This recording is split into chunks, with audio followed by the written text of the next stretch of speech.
안녕하세요. 행복한 안식일입니다. 오늘 저는 기도원의 300용사에 대해서 말씀을 나누겠는데요. 벌써 네 번째 시간이 되겠습니다. 기도원에 대해서. 사사기 7장 4절에 여호와께서 또 기도원에게 이르시되 백성이 아직도 많으니 그들을 인도하여 물가로 내려가라. 거기서 내가 너를 위하여 그들을 시험하리라. 무릇 내가 누구를 가리켜 이르기를 이가 너와 함께 가리라 하면 그는 너와 함께 갈 것이요 내가 누구를 가리켜 이르기를 이는 너와 함께 가지 말 것이니라 하면 그는 가지 말 것이니라. 5절 이에 백성을 인도하여 물가에 내려가매 여호와께서 기도원에게 이르시되 무릇 개에 핥는 것 같이 그 혀로 물을 핥는 자는 너는 따로 세우고 또 무릎을 꿇고 마시는 자도 그같이 하라 하시더니 6절에 손으로 움켜 입에 대고 핥는 자의 수는 300명이요 그 외의 백성은 다 무릎을 꿇고 물을 마신지라. 이제 300명이 시험을 통과하여 전쟁이 임할 군사로 여호와 하나님께 선택되었습니다. 이들의 자격 요건은 무엇이었을까요? 32,000명 중 겁나서 떠는 자 22,000명이 돌아가고 10,000명이 남았었지요. 10,000명 중에 9,700명은 적군을 바라보고 야, 4배도 많았는데 이제 13배도 더 되네. 도대체 어쩌자는 거야. 아이고 나도 겁이 난다 하고 돌아갈 걸 괜히 자존심 때문에 죽게 생겼네. 이런 생각이 들었어요.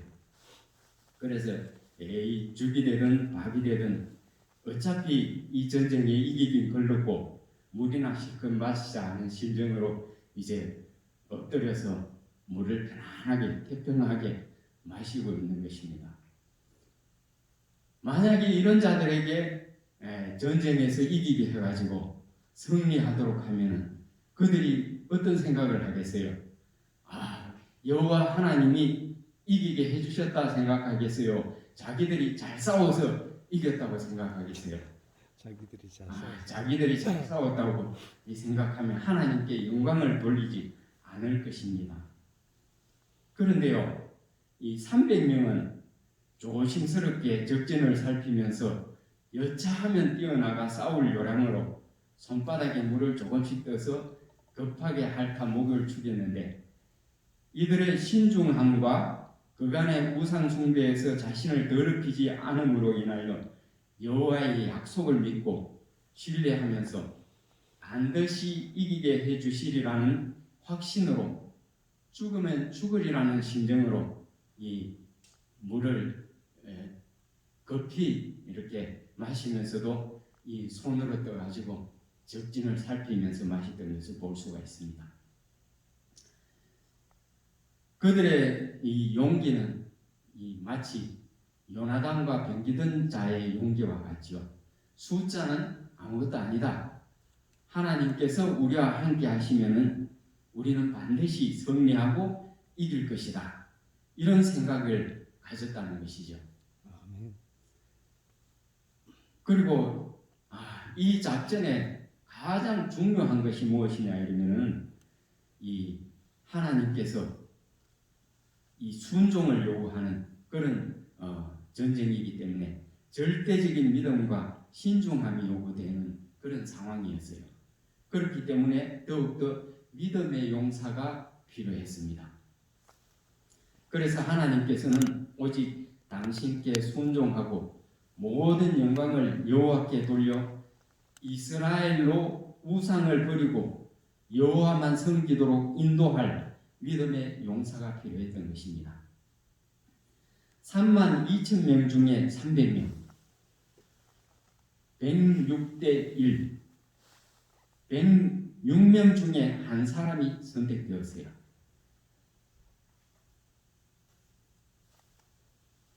자, 정론보감 1장에 보면은 우리는 떳떳 미지근한 상태에서 벗어나 참된 회개를 경험해야 한다. 그렇지 않으면 우리는 천국을 잃어버릴 것이다. 시련, 곧 연단케 하고 순결케 하는 과정을 통한 시련이 주어질 때마다 어떤 사람들이 불순물로 판명되는 것을 보았다. 신앙적 위기가 있을 때마다 어떤 사람들은 유혹에 넘어진다. 하나님이 흔드시면 많은 무리들이 낙엽처럼 불려간다. 역경은 그들을 교회 밖으로 몰아낸다. 한 부류로서 그들의 정신은 하나님께 굳세지 못하다. 그들은 우리에게 속하지 않았으므로 우리를 떠나간다. 말씀 때문에 환난이나 핍박이 일어나면 많은 사람들이 실족할 것이기 때문이다. 이 말씀 들어보니 어떤 생각이 들어요? 겁나요. 참된 회심, 우리가 깊이 생각해 봐야 하고 꼭 경험해야 할 일입니다. 그렇지 않으면 천국을 잃어버릴 것이기 때문입니다. 오늘 기도원의 300용사의 말씀을 다시 한번 생각해 봅니다. 나는 진정 남은 자인가? 미대왕과의 전쟁에 나온 자가 32,000명, 그 중에 택함을 받은 자가 300명, 106명 중에 한 명이 택함을 받았어요. 우리 모두는 사랑하는 예수님을 만나러 하늘에 가야 할 재림 성도들입니다. 그런데 농명책에 기록되어 있는 20명 중에 한 사람도 지구 역사를 끝마칠 준비가 되어 있지 않다. 이 말씀에 비추어 생각해 봤어요. 우리 교회 성도님들이 약 200명 정도인데 이 말씀에 비추어 보면 20명, 기도원 300용사에 비추어 보면 2명, 우리 교회에서 재림을 맞을 준비가 되어 있는 사람들이 이렇게밖에 안 된다는 얘기를 하는 거죠. 그죠? 우리도 참 이렇게 하나님의 택함을 받아야 되는데 이 말씀에 비추어 보면 하늘 갈 사람이 너무 적어요. 그래서 저는 하나님께서 여호와께서 감춰 두신 7천인 속에 여러분들이 다 포함되어 있기를 간절히 바랍니다. 아멘. 제가 늘 말씀드리지만 내 안에 예수님이 계신가? 내가 지금 예수님처럼 살고 있는가? 내 이웃을 내 몸과 같이 사랑하는가? 원수를 사랑하는가 하는 것이죠. 몇몇 사람만 사랑하는 것은 이기심이다. 자신의 참 모습을 냉정하게 살펴보고 이 평안할 때에 예수님을 나의 주인으로 잘 모셔야 할 것입니다. 요즘 세상 돌아가는 것 보면 마지막 때가 아주 가까운 것을 느끼죠. 마지막 날 1월 법령이 내리고 매매권이 박탈되어서 굶어 죽게 되었을 때, 야곱의 환난 때에 나는 어느 편에 설 것인가? 목숨의 위협이 따른다 할지라도 여호와이신 우리 하나님 아버지를 따르는, 나를 살리기 위하여 십자가에 죽으시고 3일 만에 부활하신 우리 구주 예수 그리스도를 따르는 우리 모두가 되었으면 하는 바람입니다. 아멘. 그런데 우리는 이 시점에서 구원의 새 국면을 생각해 보아야 할 것입니다. 먼저 기도원의 부름으로 32,000명이 모여왔습니다. 그리고 미디안과 전쟁을 할 텐데 두려워 떠는 자는 떠나가라고 자신들에게 선택의 기회를 줍니다. 2만 2천이 떠나가고 10,000명이 남았어요.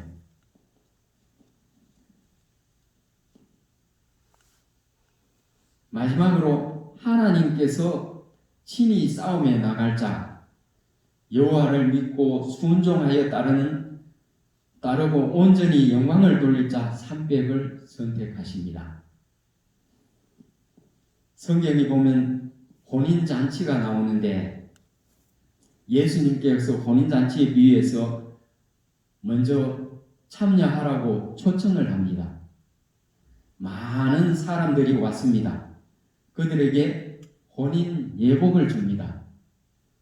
입을지 안 입을지는 각자가 선택하게 됩니다. 그런데 이 임금이 와서 혼인 예복을 입었는지 안 입었는지 심사를 하는데 마태복음 22장 14절에는 청함을 받은 자는 많되 택함을 받은 자는 적으니라 그랬어요. 우리도 누군가의 초청으로 교회에 옵니다. 하다못해 교회 건물을 보고라도 교회에 옵니다. 그죠? 어떻게 됐든 교회에 오게 됩니다. 그리고 성경을 공부하고 설교를 듣고 교인들의 모습을 보고 자기 자신이 믿어야 되겠다고 선택해서 침례를 받습니다. 이게 우리의 선택이었어요. 근데 이제 보통 보면은 침례를 받고 난 뒤에 난 이제 구원받았다고 생각하는데 이것이 착각이라는 것입니다. 하나님께서 이제 우리를 친히 선택할 일이 남아있다는 사실, 이걸 우리가 꼭 기억했으면 좋겠습니다. 아멘. 이는 성령의 침례, 즉 성령으로 거듭나는 일입니다. 이때 우리는 예수님 안에서 예수님의 생명을 소유한 자가 되는 것입니다. 그래야 구원받을 수 있다는 것입니다. 깊이 생각해 보시기 바랍니다. 로마서 9장 27절에 이스라엘 뭇 자손의 수가 비록 바다 모래 같을지라도 남은 자만 구원을 얻으리라고 말씀하셨어요. 우리가 한 사람도 빠짐없이 다 남은 자가 되시길 간절히 바랍니다. 아멘. 만일 내가 내려가기를 두려워하거든 아직도 약간은 겁먹은 기도원을 위하여 다시금 승리의 확신과 보증을 주시는 자비하신 여호와 우리 아버지를 봅니다. 얼마나 감사한 일입니까? 이런 자상하신 여호와 하나님께서 우리를 아들, 딸 삼아 주시고 아버지라고 부르라고 하십니다. 얼마나 감격스러운 일입니까?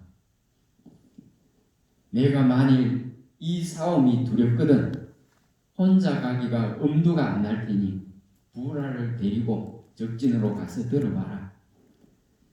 내가 너와 함께하여 이기게 해줄 것을 적들도 알고 있다. 그러니 무엇이 겁나랴? 내가 내 아버지가 아니냐? 나는 내 편이다. 이 말씀하시는 거예요. 싸움에 나가서 두려워하는데 이런 보증을 주시면은 든든할까요? 안 든든할까요? 든든하죠. 든든할 것 같아요. 7장 13절에 기드온이 그곳에 이른즉 어떤 사람이 그 동무에게 꿈을 말하여 이르기를 내가 한 꿈을 꾸었는데 꿈에 보리떡 한 덩어리가 미디안 진으로 굴러 들어와서 한 장막에 이르러 그것을 쳐서 무너뜨려 엎드러뜨리니 곧 쓰러지더라.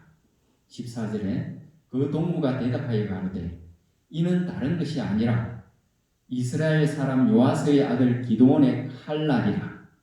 하나님이 미디안과 그 모든 군대를 그의 손에 붙이셨느니라 하더라. 적군의 입을 열어서 당신의 종에게 위로와 용기와 승리의 보증을 주시는 여호와 하나님의 자상하심이 감탄스럽지 않습니까? 하나님이, 이런 하나님이 내 아버지시라고요. 아멘. 이제 또 기도원이 용기를 내어 믿고 순종하여 따르는 모습을 봅니다.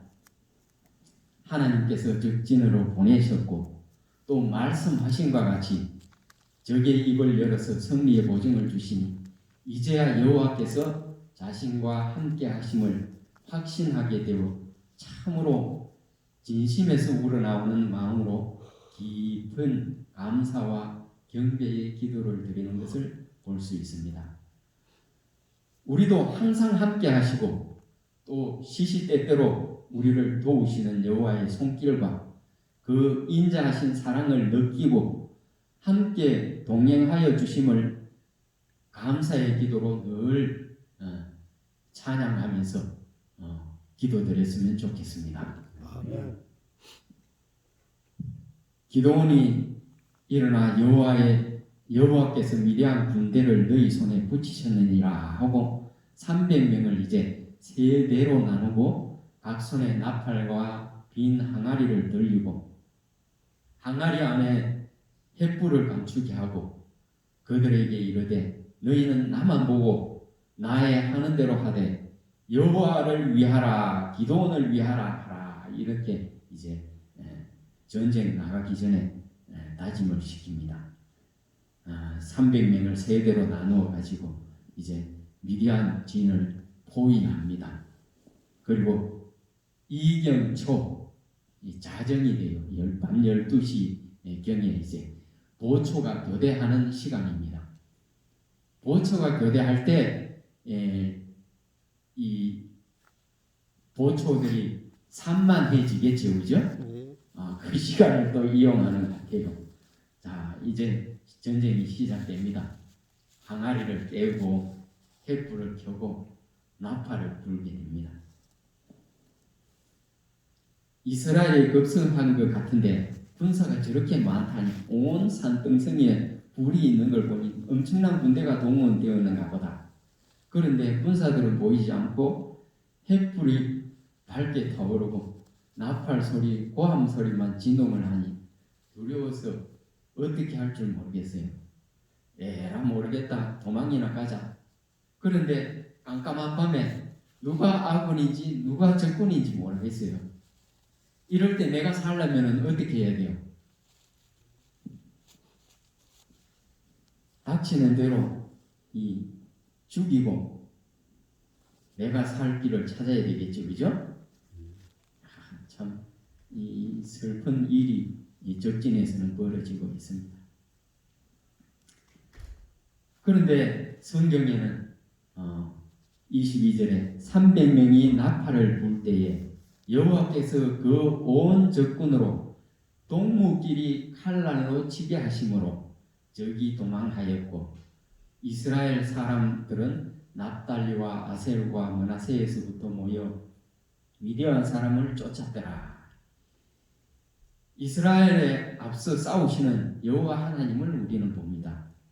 그래서 전쟁은 여호와께서 한 것이라 하셨습니다.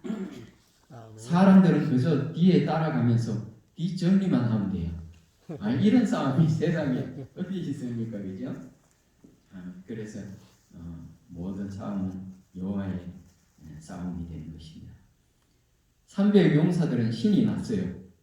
조금 더럽기는 했는데 가만히 보니 자기들끼리 싸우느라고 아수라장이 되어 있어요.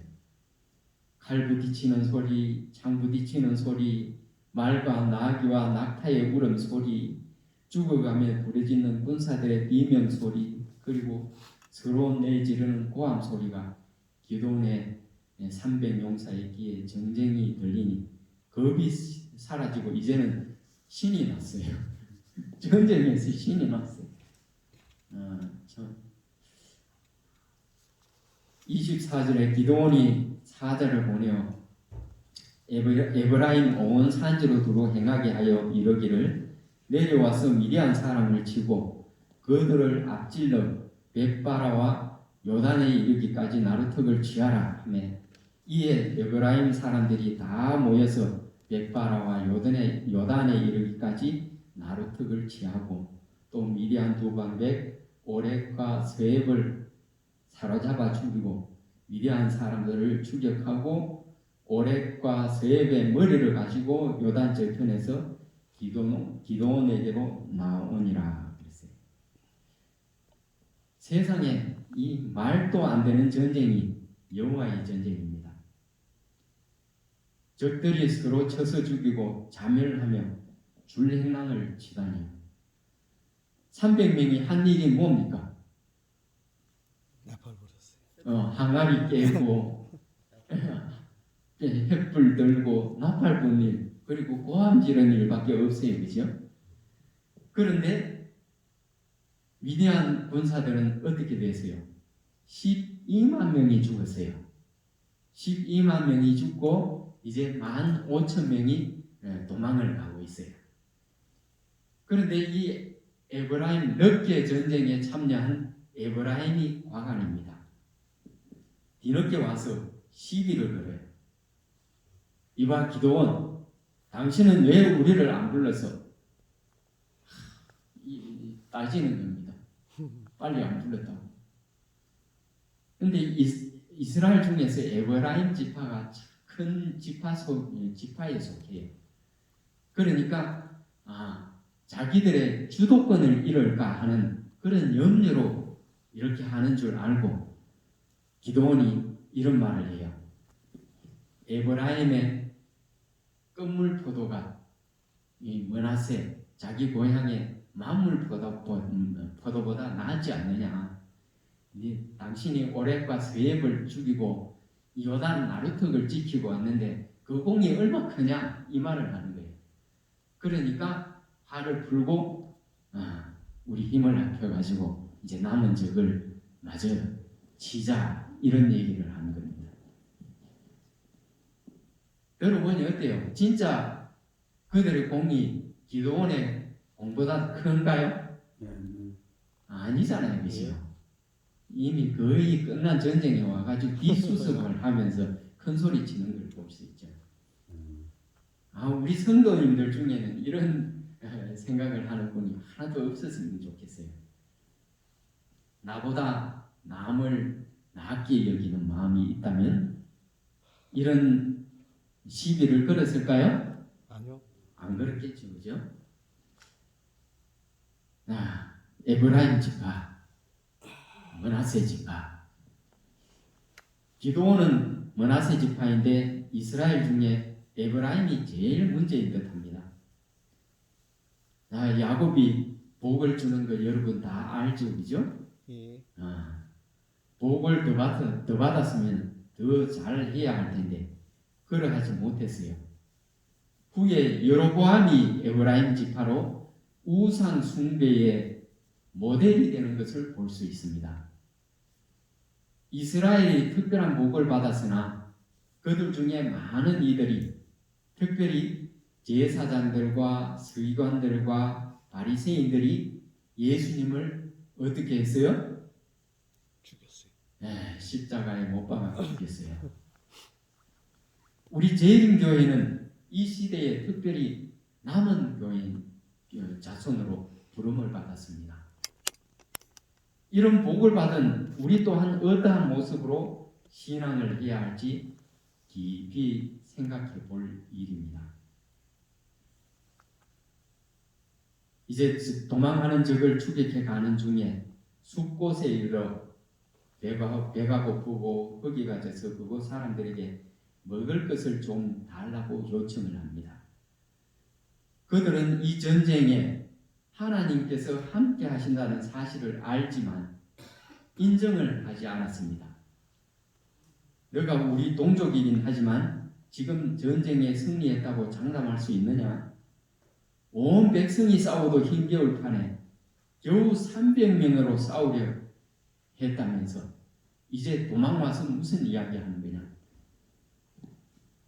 세바와 살문나가 우리를 7년 동안 다스렸는데 그들이 이 일을 알면 돌아와 너를 죽일 게 뻔한데 너를 도왔다가 우리가 무슨 봉변을 당하려고 떡을 달라 청하느냐.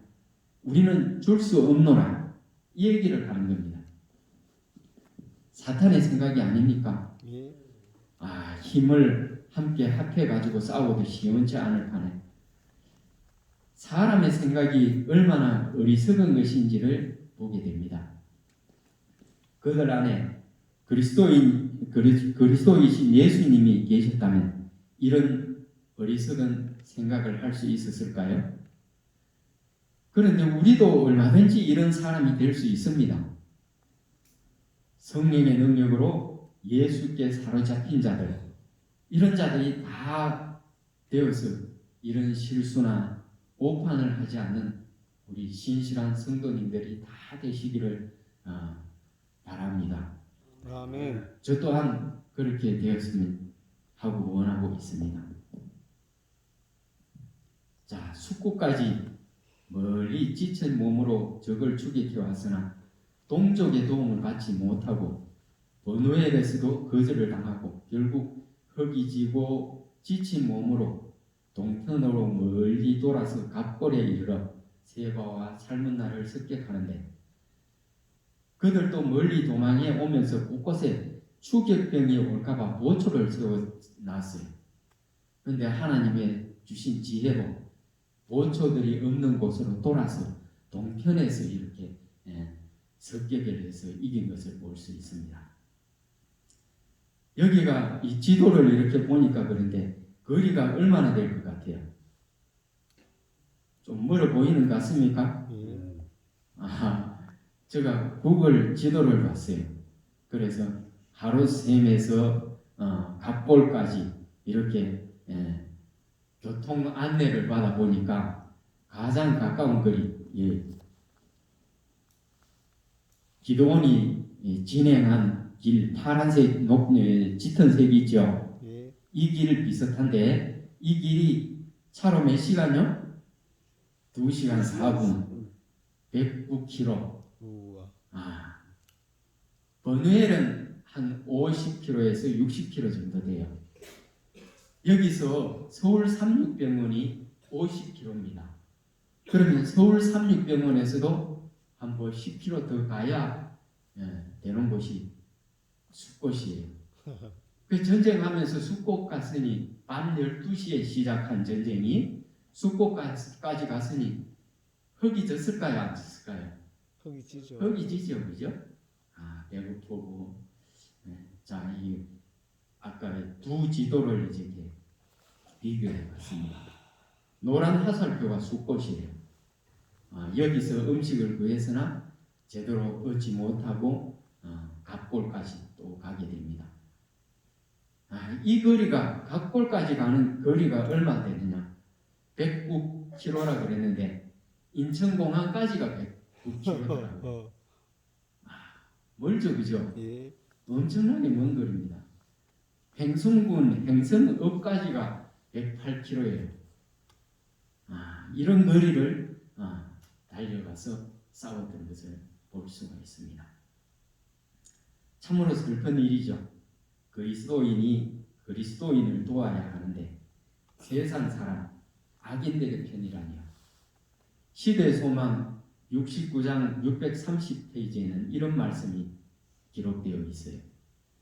시련의 때에 배교하는 자들은 저희 자신의 안전을 얻기 위하여 거짓 증언을 하고 저희 형제들을 배반할 것이다. 이런 기록이 있어요. 우리가 마지막을 살아가잖아요. 우리를 배반하고 하나님을 배반하고 우리를 힘들게 할 그런 사람들이 있을 것이라는 것입니다. 우리 성도님들 중에는 이런 사람이 한 사람도 없었으면 참 좋겠습니다. 숫곳의 70명의 장로님들, 한낱 평신도보다 못할 뿐더러 평신도를 통한 하나님의 사업에 방해꾼이 된 것을 봅니다.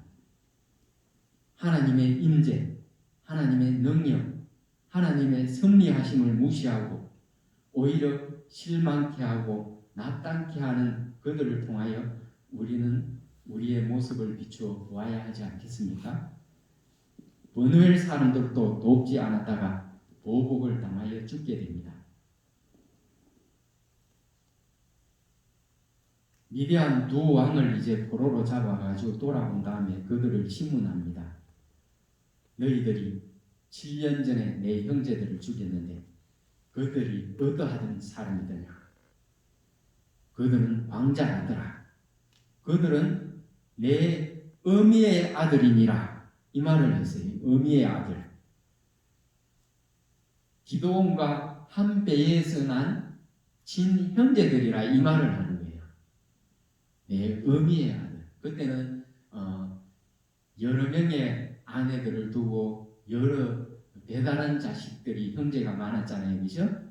그러한 때 기드온이 하는 얘기, 내 어미의 아들이니라. 이런 것은 나와 한 배에 난 친형제들을 너희가 죽였다.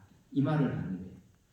그래서 기드온이 자기의 어린 장자 여델에게 칼을 빼서 이 세바 삶은 나를 죽이라 그러죠. 그죠?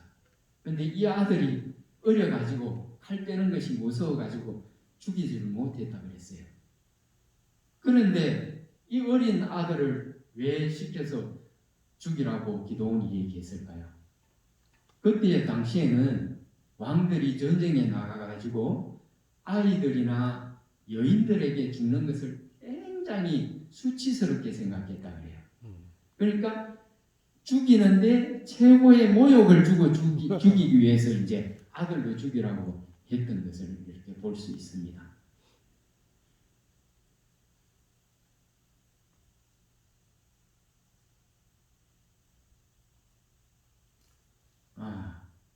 사사로서의 기드온의 삶이 여기까지 기록됐으면 참 좋았겠어요. 당신이 우리를 다스리셔서 자손 대대로 말입니다. 그런데 뭐라 그래요? 아니요, 여호와께서 우리 민족을 다스립니다. 기드온의 생애가 여기까지 다 기록되고 끝났으면 참 좋겠다는 생각이 들어요. 그의 겸손함이 전쟁 승리 후에도 여전히 돋보이며 모든 영광을 여호와 하나님께 드리는 모습이 참 좋아 보입니다. 그러나 말이에요. 그러나 이 기도인이 엉뚱한 일을 합니다. 금귀고리 중수가 금 1,700세겔이요 했어요. 1,700세겔에 하니까 뭐 이해가 잘 안 가죠, 그죠? 이것을 우리는 금을 한 돈, 두 돈 이렇게 많이 생각하잖아요. 돈으로 환산하니까 5,168돈이에요. 5,168돈인데 어제 금 시세가 한 돈에 27만 3,618원 60전이 나가요. 이 계산을 해보니까 14억 1,406만 원이 돼요. 14억 꽤 많은 돈이죠. 현금도 무거워서 못 가져가겠네. 참 그 외에도 많은 재물을 생각하게 되는데 이 금으로 기본 족속이 레위 지파도 아니잖아요. 근데 제사장이 필요한 에봇을 왜 만들었을까요? 이거 안 만들었으면 너무너무 좋았을 텐데 이걸로 인하여 자기 집이 올무에 걸리고 이스라엘 백성들이 참 음란하게 했다 그랬어요. 이 에봇을 섬겼다는 얘기지, 그죠? 정채봉 씨가 쓴 옷걸이라는 글에 보면 이런 이야기가 나와요. 세탁소에 가면 옷걸이들이 많이 있다. 거기에서 낡은 고참 옷걸이가 새로 들어온 신입 옷걸이들에게 훈계하는 장면이 나온다.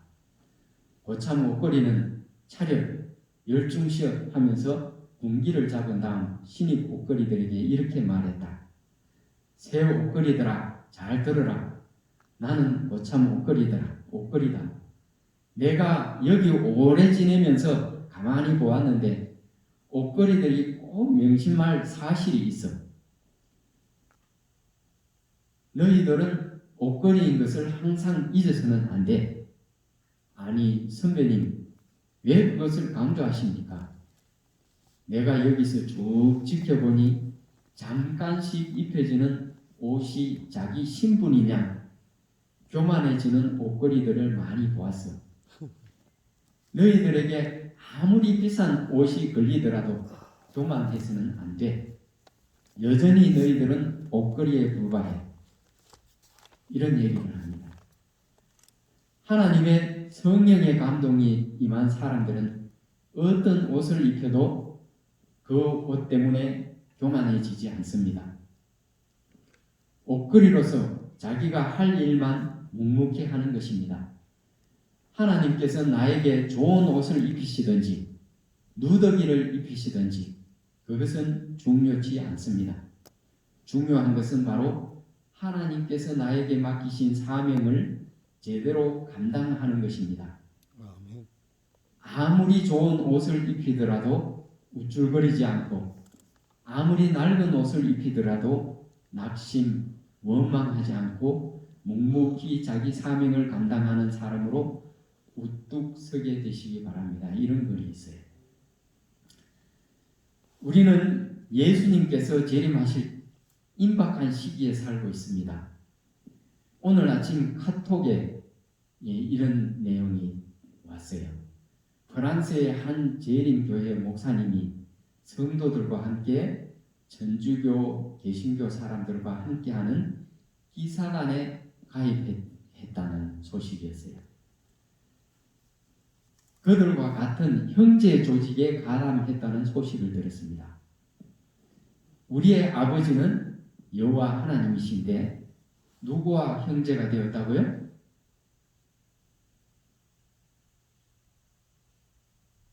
여호와 하나님 안에 있는 자들만이 형제가 될 수 있어요. 그죠? 진정한 그리스도인은 그렇습니다. 그런데 하나님을 믿지 않는, 바르게 믿지 않는 사람들과 형제가 됐다면 하나님, 여호와이신 하나님을 어떻게 한 거예요? 떠나간 거예요. 그죠? 참으로 슬픈 소식이 아닐 수 없습니다. 우리가 참으로 하나님께 순종하고 그분이 이끄시는 대로 따라가려면 성령으로 거듭나서 예수님이 내 안에 거하셔야만 합니다. 우리의 처지를 잘 알고 남을 나보다 낫게 여기고 어린 양이 어디로 인도하시든지 따라가면 모든 일에 겸손하게 여호와로 인하여 승리할 수 있음을 확신하는 믿음의 구사가 우리 모두가 다 되었으면 하는 바람으로 말씀을 마치겠습니다. 아멘. 기도하겠습니다. 여호와이신 우리 아버지 하나님, 우리가 우리의 생각으로 살 때가 너무나 많습니다. 이러한 때에 기도원의 300용사를 통하여 저희가 어떤 위치에 있는지 보게 해주셔서 감사합니다. 저희가 아버지를 믿기로 선택하고 침례를 받았나이다. 그러나 아직 저희에게 예수님의 생명이 없고 거듭나지 않았음을 보게 해주셔서 감사합니다. 아멘. 저희들에게 성령이 부어주셔서 거듭나게 하시고 어떠한 형편과 저지를 당할지라도 굳건한 믿음으로 예수님의 십자가를 붙들고 오로지 어린 양이신 예수님만 쫓아가는 믿음의 후사가 다 되어 재림하시는 날 아버지께서 부르실 때 예 하고 기쁘게 달려갈 수 있도록 은총 베풀어 주시옵소서. 아직 아버지께서 선택할 그 선택의 시간이 남아있다는 것을 꼭 기억하고 그 선택을 받기에 부족함이 없는 저희로 이끄시고 인도하여 주시고 저희들 또한 예수님의 손길에 저희 자신을 온전히 맡길 수 있는 믿음을 허락하여 주옵시기를 사랑과 은혜가 충만하신 그리스도이신 예수님 귀하신 내 이름으로 간절히 기도드리옵나이다. 아멘. 아멘.